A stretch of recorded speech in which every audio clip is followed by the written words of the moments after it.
Lucas capítulo 20. A autoridade de Jesus é questionada. Também encontrar essa passagem em Mateus capítulo 21, do versículo 23 ao 27, e em Marcos capítulo 11, do versículo 27 ao 33. E aconteceu o quê? Num daqueles dias, enquanto Jesus estava ensinando e evangelizando o povo no templo, aproximaram-se dele os chefes dos sacerdotes, os mestres da lei e os líderes religiosos. Nota de rodapé 1.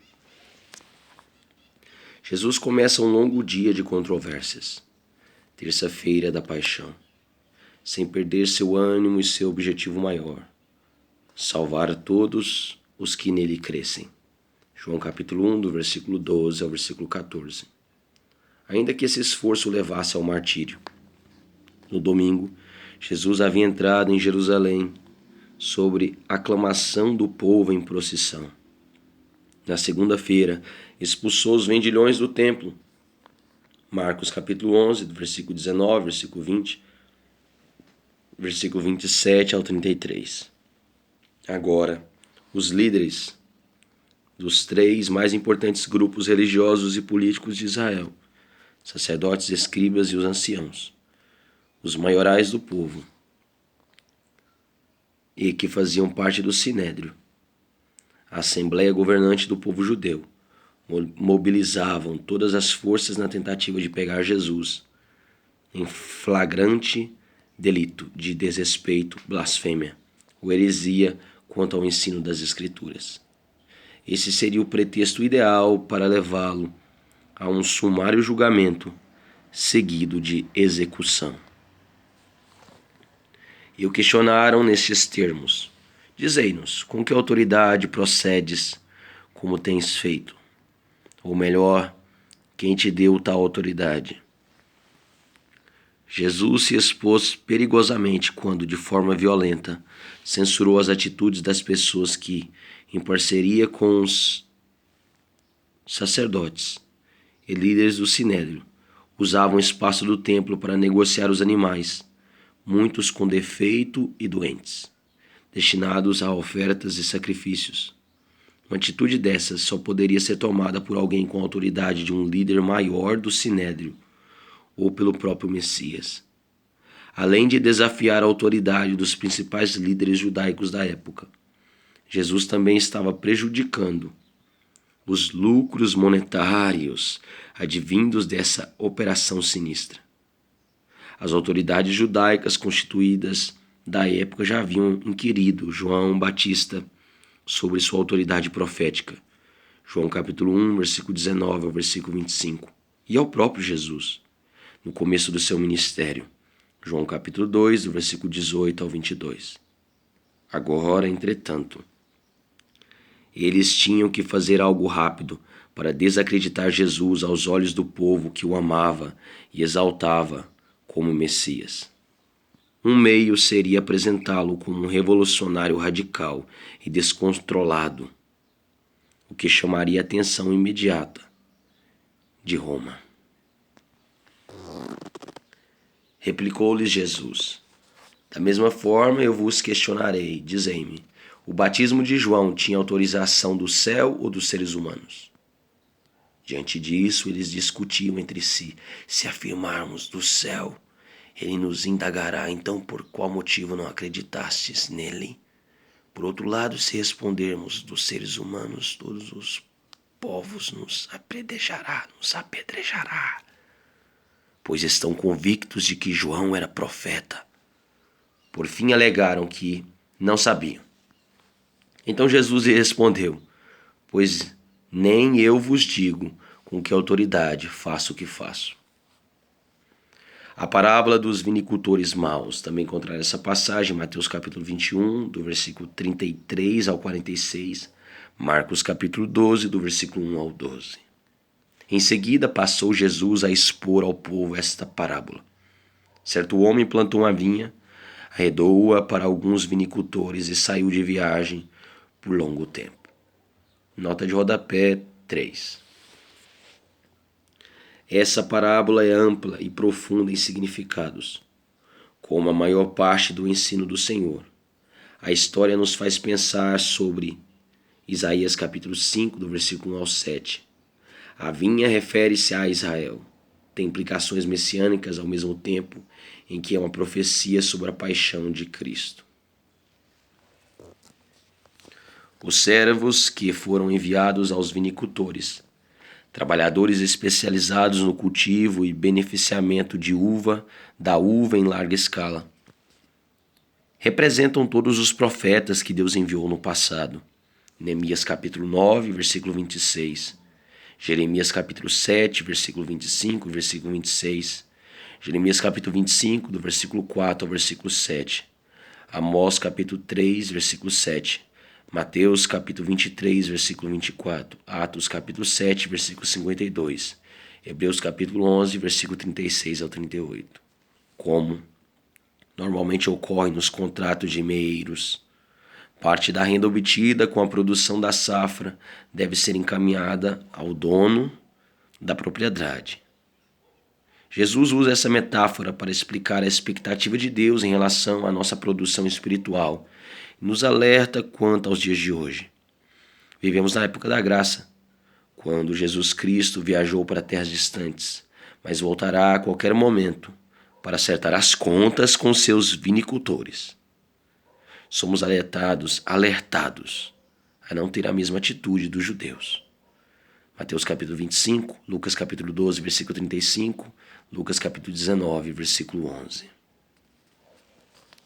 Na época da colheita, ele enviou um servo aos vinicultores para receber a sua parte nos lucros da vinha. No entanto, os vinicultores, depois de o espancarem, o mandaram embora de mãos vazias. Diante do ocorrido, enviou-lhes outro servo, mas eles, da mesma forma, a este esbofetearam e depois de humilharem, o despediram sem nada. Mandou ainda um terceiro servo. Todavia, a este também muito feriram e expulsaram da vinha. Então, disse o proprietário da vinha: que farei? Enviarei o meu filho amado, é possível que a este respeitem mais. Contudo, assim que os vinicultores ouviram, tramaram entre si, argumentando: este é o herdeiro, ora vamos matá-lo, e assim a herança caberá a nós. E atirando o filho para fora da vinha, o assassinaram. E agora, o que lhes fará o dono da vinha? Nota de rodapé 4. Jesus profetiza que seria excluído da comunhão dos seus e morto de forma injusta e indigna. João capítulo 9, versículo 34. Hebreus capítulo 13, versículo 12. Virá e destruirá aqueles vinicultores maus e dará a vinha a outros. Quando o povo ouviu isso, exclamou: que tal coisa jamais ocorra. Nota de rodapé 5. Jesus profetiza que todas as honras da salvação e da herança eterna do reino de Deus passariam para outras pessoas, os gentios, e não os judeus, por crerem no sacrifício vicário de Jesus Cristo. Ganharam tudo quanto Israel perdeu. Romanos capítulo 11, versículo 11. Versículo 22 ao 25, conforme Lucas capítulo 22, versículo 30.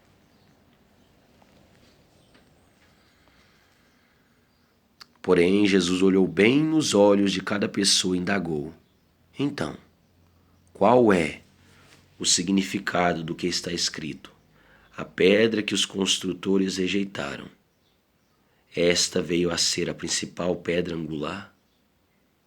Todo o que bater contra esta pedra será despedaçado, e aquele sobre quem ela vier a cair será reduzido a pó. Nota de rodapé 6. Assim como um frágil vaso de barro se despedaça ao colidir contra a rocha pura, e, da mesma maneira, o vaso se espatifa quando atropelado por essa rocha.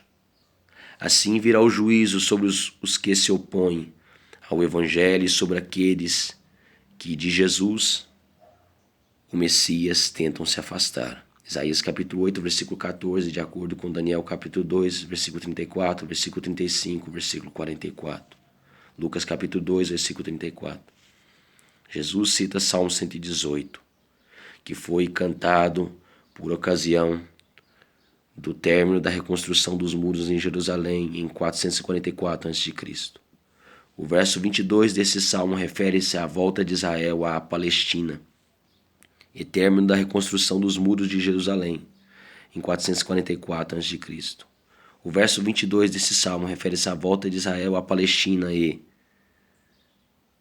seu estabelecimento como nação, o que só veio ocorrer definitivamente em meados do século XX. Os religiosos e o povo fiel esperavam a renovação gloriosa do templo com a chegada do Messias. No entanto, Pedro nos revela que essa expectativa se cumpriu na edificação espiritual do templo, que é a igreja, o corpo vivo de Cristo, onde seu Espírito habita e nos prepara para seu glorioso retorno. 1 Pedro, capítulo 2, do versículo 4 ao 9. De acordo com João, capítulo 2, versículo 19 ao 22, e Efésios, capítulo 2, do versículo 20 ao 22. E naquele mesmo instante, os mestres da lei e os chefes dos sacerdotes tentavam de alguma maneira prender a Jesus, pois perceberam que fora contra eles que ele havia exposto essa parábola. Contudo, temiam a reação do povo. Nota de rodapé 7. Os escribas, mestres da lei, compreenderam muito bem que as profecias e admoestações tratavam particularmente de Israel e deles como líderes do povo. Jesus ainda nos previne que tropeçar espiritualmente por causa da miopia ou cegueira, da incredulidade, trará repentina destruição, despedaçamento. Por causa do julgamento divino que ocorre também aqui, na terra. Um grande exemplo foi a destruição de Jerusalém em 70 d.C. Da mesma forma, todos os incrédulos que persistirem na dureza dos seus pensamentos e sentimentos, até passar esse período da graça no qual vivemos, serão levados pelo próprio Cristo ao juízo final e espalhados como a palha num vendaval. Tributos pagos a Deus e a César. Também encontrar essa passagem em Mateus capítulo 22, do versículo 15 ao 22, em Marcos capítulo 12, do versículo 13 ao 17. Então, eles se dispuseram a vigiá-lo, e para tanto subornaram espiões que se fingiram justos para espalhar Jesus em qualquer eventual deslize verbal, para apanhar Jesus, para pegá-lo em qualquer eventual deslize verbal, e com isso poder entregá-lo à jurisdição e à autoridade do governador. Nota de rodapé 8. Ao perceber a irritação de Jesus contra tudo o que de errado estava ocorrendo no templo, e o quanto ele estava sendo identificado pelo povo como Messias prometido, os líderes religiosos judaicos, tendo receio de tomar alguma atitude que pudesse provocar a revolta do povo contra eles, começaram a tentar, de todas as maneiras, levar Jesus a fazer algum comentário contra o sistema vigente de dominação romana. Roma era implacável com qualquer manifestação de revolta e indisciplina política por parte dos povos dominados, e certamente separaria Jesus do povo se notasse qualquer insubordinação de um mestre judaico em relação às leis romanas. E por isso os espiões lhe apresentaram a seguinte questão: Mestre, sabemos que falas e ensinas o que é correto, e que não julgas pela aparência, mas ministras o caminho de Deus de acordo com a verdade. Pois bem, é certo pagar imposto a César ou não? Nota de rodapé 9. Uma questão capciosa. Apoiar o pagamento dos impostos exigidos pelo gentil e dominador César seria uma decepção para um povo que há 400 anos esperava pela vinda do libertador e agora via em Jesus a figura desse Messias. Todavia, aconselhar publicamente o não cumprimento da lei romana seria um crime de insubordinação explícita e poderia atrair a indignação dos oficiais de Roma. Jesus percebeu a astúcia, a malícia, a maldade deles Ele lhes ponderou: Mostrai-me um denário. De quem a imagem e a inscrição estampadas? Imediatamente replicaram: De César. Ao que ele lhes orientou: Dai, portanto, a César o que é de César, e a Deus o que é de Deus. Nota de rodapé 10. Jesus pede uma moeda corrente e lhe entrega um denário. Moeda romana de prata cujo valor correspondia a um dia de trabalho de um soldado romano. Jesus chama a atenção da multidão para a figura cunhada na moeda. O retrato com o nome de César identificava o proprietário daquela moeda. Então Jesus, demonstrando a mais ampla e profunda visão sobre a vida e o relacionamento das pessoas com o Criador e com as criaturas, de forma absolutamente didática, ilustra seu ensino. A responsabilidade civil e temporária abrange tudo quanto tem a imagem do mundo. O Estado com suas leis e regulamentos, por exemplo, Romanos 13, do versículo 1 ao 7. Porém, há um outro lado. A responsabilidade espiritual e eterna que tem a ver com tudo aquilo que envolve a imagem de Deus. A pessoa humana com sua alma, mente e sentimentos. Mateus capítulo 22, versículo 37. A palavra grega original transliterada, apodote, significa literalmente pagar de volta. Não conseguiram apanhá-lo em palavra alguma perante a multidão. E assombrados com a sua resposta, ficaram em silêncio. A verdade sobre a ressurreição. Também encontrar essa passagem em Mateus capítulo 22, do versículo 23 ao 33. E também em Marcos capítulo 12, do versículo 18 ao 27. Alguns dos saduceus, que pregam que não há ressurreição, chegaram para Jesus com a seguinte questão: Mestre, Moisés nos legou por escrito que, se morrer o irmão de alguém, sendo aquele casado e não deixando filhos, seu irmão deve casar com a viúva e gerar descendência ao falecido. Nota de rodapé 11. Os saduceus pertenciam à linhagem sacerdotal dos aristocratas judeus que influenciavam decisivamente a política e a economia israelense, que não tinha adeptos entre os pobres. Eles não acreditavam na ressurreição e pregavam suas interpretações sobre a lei do levirato. Deuteronômio capítulo 25, versículo 5 e versículo 6, Atos capítulo 23, do versículo 6 ao 8. Uma crença dos antigos judeus que impunham à viúva o casamento com o irmão do marido falecido com o propósito de assegurar a continuidade da família, ou seja, patrilinearidade. Gênesis capítulo 38, versículo 8. Pois bem, havia 7 irmãos, o primeiro casou-se e morreu sem deixar filhos.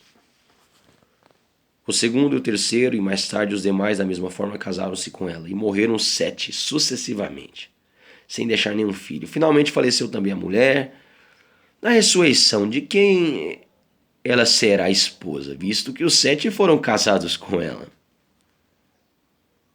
Então Jesus lhe esclareceu: os filhos deste século casam-se e são dados em casamento. Todavia, os que forem julgados dignos de tomar parte do mundo vindouro e na ressurreição dos mortos, não mais se casarão, nem serão prometidos para matrimônio. E também não podem mais morrer, pois são os anjos. São como anjos. São filhos de Deus, sendo igualmente filhos da ressurreição. Nota de rodapé 12. A expressão grega original e literal traduzida por algumas versões como era e mundo é, na verdade, século. Expressão que abrange todos esses sentidos. Jesus usou o sentido de vida dos saduceus, excessivamente preocupados com poder e dinheiro, para se referir às pessoas materialistas e que adotam os valores deste mundo, comportamento modal da sociedade de cada época. Quer dizer, do presente século como alvo e exemplo. Em contraste, Jesus menciona os filhos da ressurreição, cujos valores e comportamentos serão diferentes aqui e por toda a eternidade. Colossenses capítulo 3, do versículo 1 ao 4. Quanto aos mortos ressuscitarem, Moisés já os mostrou no relato da sarça, Êxodo capítulo 3, no momento em que ele se refere ao Senhor como Deus de Abraão, Deus de Isaque e Deus de Jacó. Nota de rodapé 13. Na época de Jesus, as escrituras não eram divididas e numeradas em capítulos e versículos como hoje. Os mestres e estudiosos tinham de decorar os conceitos e citar quem e como tal assunto era tratado. A partir do ano de 1244 d.C., a Bíblia começou a ser dividida em capítulos para facilitar o estudo e apenas nos séculos 15 e 16 passou também a ser subdividida em versículos numerados. Jesus, na verdade, citou Êxodo 3:2 para fundamentar a sua explicação quanto à realidade da ressurreição e da vida eterna. Portanto, Deus não é Deus de mortos, mas sim de vivos, pois para Ele todos vivem. Então alguns dos mestres da lei se manifestaram exclamando: Mestre, falaste muito bem. E a partir daquele momento ninguém mais ousava lhe interrogar. Nota de rodapé 14. Jesus observa que, passados vários séculos, depois dos patriarcas, quando Deus se revela a Moisés, faz questão de apresentar-se como Deus de Abraão, Isaque e Jacó. Êxodo capítulo 3 e Êxodo capítulo 6. Se esses homens não estivessem vivos, o Senhor não poderia referir-se a eles como seu Deus, dando a entender que eles ainda mantinham uma relação de culto e adoração ao Senhor, mesmo após sua morte na terra. Um argumento desses, firmado em Moisés, tocou profundamente a todos, em especial aos fariseus, a maioria dos escribas da época, que acreditavam na ressurreição e viviam divergindo teologicamente dos saduceus. Atos capítulo 23, do versículo 6 a 8. A resposta de Jesus foi tão brilhante que todos ficaram atônitos e maravilhados com a simplicidade, sabedoria e verdade do seu ensino. O Cristo é Senhor de Davi. Também encontrar essa passagem Mateus capítulo 22, do versículo 41 ao 46. Marcos capítulo 12, versículo 35 ao 37. Salmo 110. Então Jesus lhes indagou: Como podem afirmar que o Cristo é filho de Davi? Sendo que o próprio Davi declara no livro dos Salmos, Salmo 110. O Senhor disse ao meu Senhor: Senta-te à minha direita. Nota de rodapé 15. Se o Messias fosse apenas um descendente humano de Davi, como seria possível um rei deste porte chamar alguém da sua descendência de Senhor? Jesus aproveita o momento de grande atenção de todos para destacar a verdade sobre a sua pessoa e ministério. Os adversários de Jesus foram obrigados a reconhecer que o Messias era também o Filho divino de Deus. Salmo 110, versículo 1. Estar à direita do rei é a maior demonstração de poder e soberania real. Honras normalmente outorgadas, dadas somente ao seu filho e sucessor. Cristo reina agora, Salmo 22, versículo 16, Salmo 23, versículo 42, João capítulo 18, versículo 36, 1 Coríntios capítulo 15, versículo 24. Os inimigos do Senhor que serão todos vencidos são a morte, 1 Coríntios capítulo 15, versículo 25 a 26, o pecado e as forças do mal. Colossenses capítulo 2, versículo 15, Hebreus capítulo 2, versículo 8. Até que eu ponha os teus inimigos como estrado para os teus pés. Desta forma, portanto, Davi lhe chama Senhor. Então como pode ser ele seu filho? Nota de rodapé 16. Na hierarquia patriarcal dos antigos judeus, o filho mais velho não podia honrar o mais novo, chamando-o de Senhor. Jesus explica que essa é uma referência à pré-existência e deidade de Cristo, o Messias. Jesus explica que Davi disse isso porque Jesus Cristo existe antes dos céus e a terra serem criados. Por isso Davi chama o Cristo, o Messias, de Senhor, maior do que ele. Mateus capítulo 22, versículo 41, Marcos capítulo 12, versículo 35. Sendo eterno, Jesus antecede, ele vem antes de Davi, como também anterior a Abraão, e sempre esteve com Deus. João capítulo 8, versículo 58. Antes que Abraão existisse, eu sou. João capítulo 1, versículo 1. No princípio era a palavra. Que a palavra estava com Deus e a palavra era Deus.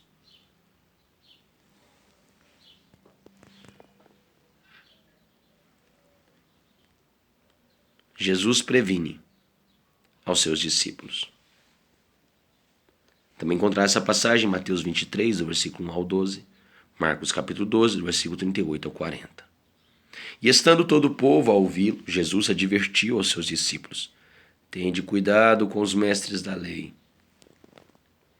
pois eles fazem questão de andar com roupas especiais, e muitos apreciam serem saudados nas praças, ocupar as cadeiras mais importantes nas sinagogas e os lugares de honra nos banquetes.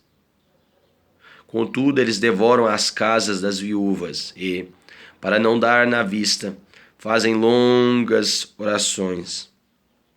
Sem dúvidas, estes homens sofrerão condenação mais severa. Nota de rodapé 17.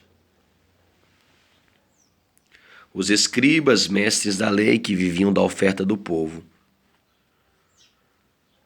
procuravam representar as viúvas como advogados em suas causas jurídicas junto às famílias e os requerimentos do templo, para tirarem vantagens financeiras ilícitas das velhinhas viúvas.